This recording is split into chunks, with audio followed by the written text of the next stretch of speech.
anak-anak, apa kabar kalian? Bapak doakan semoga sehat selalu ya. Nah, bagi yang kurang sehat, semoga cepat sembuh agar kita bisa belajar dengan semangat dan giat lagi. Nah, jumpa lagi bersama Bapak, Pak Fajri, pada video pembelajaran IPA kelas 7 semester 1.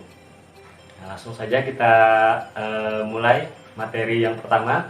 Nah, di bab 1 semester 1 IPA ini akan mempelajari tentang penyelidikan ilmiah IPA. Nah, penyelidikan ilmiah IPA itu apa? Nah, nanti akan kita bahas. Sebelumnya, Bapak akan menanyakan sesuatu. Apakah kalian pernah kehilangan suatu barang? Tentu pernah, bukan? Nah, saat kalian kehilangan suatu barang, pasti kalian akan bertanya kepada seseorang yang ada di dekat kalian. Nah, seseorang tersebut pasti akan menanyakan ciri-ciri barang kalian yang hilang tadi. Bagaimana bentuknya, bagaimana warnanya, apakah berat atau tidak, dan sebagainya.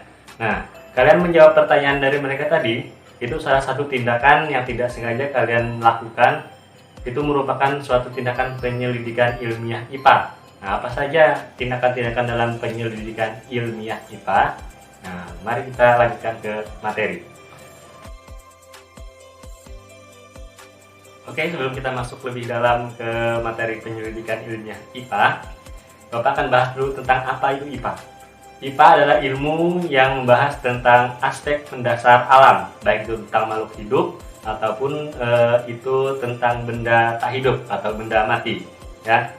Nah, di dalam IPA itu sendiri, ilmu ini dapat berkembang sampai maju sedemikian rupa, sampai teknologi sekarang bisa memudahkan pekerjaan atau aktivitas kita sehari-hari. Nah, itu berkat para ilmuwan yang terus mengkaji ilmu-ilmu IPA sehingga bermanfaat bagi kehidupan kita manusia sekarang. Nah, dalam mengkaji ilmu IPA tersebut, para ilmuwan harus melakukan beberapa tahap penyelidikan. Nah, tahap-tahap penyelidikan atau langkah-langkah yang harus mereka kuasai itu dinamakan dengan metode ilmiah atau penyelidikan ilmiah IPA. Nah, ini adalah berhubungan dengan materi yang akan kita bahas di video kali ini. Nah, penyelidikan ilmiah IPA, apa aja langkah-langkah yang harus dikuasai para ilmuwan tersebut? Nah, ini akan kita pelajari. Yang pertama itu adalah pengamatan atau observasi. Nah, pengamatan atau observasi ini adalah kegiatan untuk mengumpulkan data dan informasi, di mana data dan informasi tersebut kita dapatkan langsung dari objek yang kita tuju. Apa itu objek? Nah, objek adalah segala sesuatu yang ada di lingkungan sekitar kita, baik itu benda mati ataupun makhluk hidup, ataupun juga dari yang terkecil sampai juga yang paling besar ya. Nah, kita lanjutkan. Untuk pengamatan tadi, untuk memperoleh data dan informasi, kita harus melakukan pengamatan dengan bantuan panca indera kita, salah satunya indera penglihatan. Nah, di saat melakukan pengamatan, itu kita bisa juga langsung mengukur. Mengukur apa? Mengukur objek yang akan kita teliti. Nah, objek yang akan kita teliti tadi kita ukur dengan alat ukur yang tepat. Contoh, kita akan mengukur pertumbuhan dari pohon.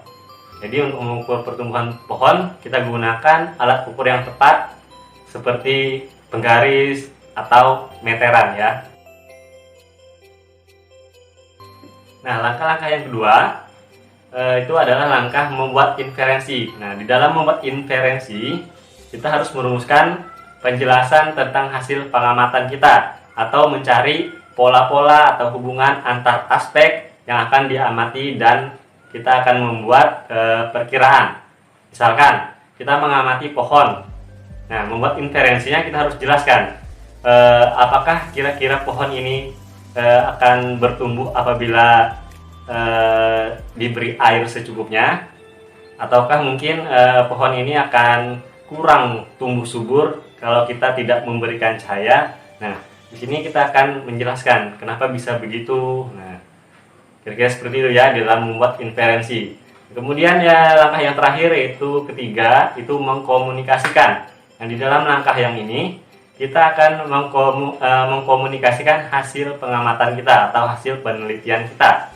Kita akan mengkomunikasikan kepada halayak, itu baik lisan maupun tulisan ya. Nah, kalau dalam tulisan kita bisa bagikan dalam bentuk gambar, bentuk grafik, bentuk bagan, dan tabel. Banyak lagi hal yang bisa kita pakai dalam bentuk tulisan ya. Nah, demikian untuk langkah-langkah penyelidikan ilmiah IPA. Ada 3 tadi, apa aja? Yang pertama, pengamatan. Yang kedua, membuat inferensi. Dan yang terakhir adalah mengkomunikasikan. Ya, sampai sini paham ya? Oke, kita lanjutkan. Nah, dalam mempelajari ilmu IPA ini, ada beberapa manfaat yang kita dapatkan. Yang pertama yaitu meningkatkan kualitas hidup kita. Kenapa bisa meningkatkan kualitas hidup? Contoh, tadi kita melakukan pengamatan tentang pertumbuhan tanaman. Nah, di sini kita bisa tahu tanaman apa yang bisa tumbuh subur ataupun yang tanaman yang tidak bisa tumbuh, sehingga kita bisa memilih untuk menanam tanaman yang berguna sehingga dapat meningkatkan kualitas hidup kita sendiri ataupun orang lain. Kemudian manfaat yang kedua itu adalah memahami berbagai hal yang ada di sekitar kita. Contohnya, mengapa bisa terjadi siang, mengapa bisa terjadi malam. Nah, contoh lainnya juga, mengapa bisa terjadi hujan, mengapa bisa terjadi panas, bisa terjadi badai, gempa, dan lain banyak halnya. Nah, itu kita bisa memahami kenapa bisa terjadi. Nah, itulah keuntungan untuk mempelajari ilmu IPA ini. Kemudian manfaat yang ketiga adalah menyelesaikan masalah. Contohnya, kita dapat menyelesaikan masalah, misalkan daerah air minum di daerah tempat tinggal kita itu keruh. Bagaimana caranya kita untuk mendapatkan air bersih? Nah, untuk mempelajarinya tadi itu adalah manfaat dari mempelajari ilmu IPA itu. Kita bisa membuat air yang keruh menjadi air yang bersih sehingga aman untuk dikonsumsi. Kemudian manfaat yang keempat adalah kita dapat berpikir logis dan sistematis. Jadi kita tidak banyak berhayal ya, sehingga kita berpikirnya sesuai fakta. Kita bisa menjelaskan fakta-fakta tersebut berdasarkan ilmu ilmiah tadi. Nah, sampai di sini tentang manfaat untuk mempelajari ilmu IPA. Kemudian kita lanjutkan. IPA itu sendiri dibagi menjadi 4 bidang. Yang pertama, bidang fisika. Nah, bidang fisika ini adalah ilmu IPA yang mempelajari tentang aspek mendasar alam. Contohnya seperti bumi, seperti kecepatan atau interaksi antara benda. Nah, seperti itu. Kemudian bidang yang kedua ada namanya bidang biologi. Nah, bidang biologi ini adalah cabang ilmu IPA yang mempelajari tentang seluruh makhluk hidup yang ada di alam semesta ini, dari yang terkecil sampai yang terbesar. Kecil misalkan amuba, bakteri, virus, dan sebagainya, sampai yang terbesar yaitu alam semesta. Nah, lingkungan sekitar, contohnya pepohonan, padang rumput. Nah, di situ masih ada kehidupan. Kemudian bidang yang ketiga itu adalah bidang kimia.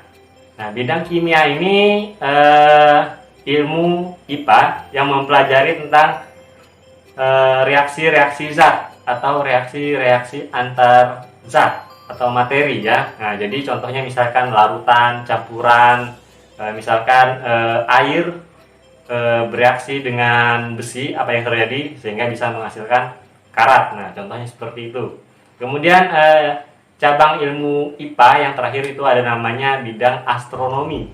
Apa itu bidang astronomi? Nah, berdasarkan namanya astronomi bisa juga disebut dengan bidang bumi dan antariksa.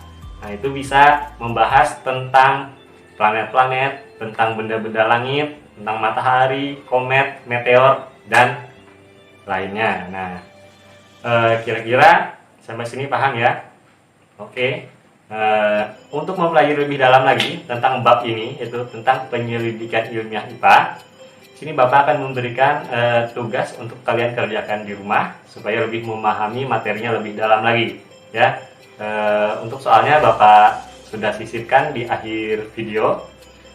Bapak kira cukup sampai sini video pembelajaran hari ini. Sampai jumpa di video-video pembelajaran IPA selanjutnya, dan selamat belajar.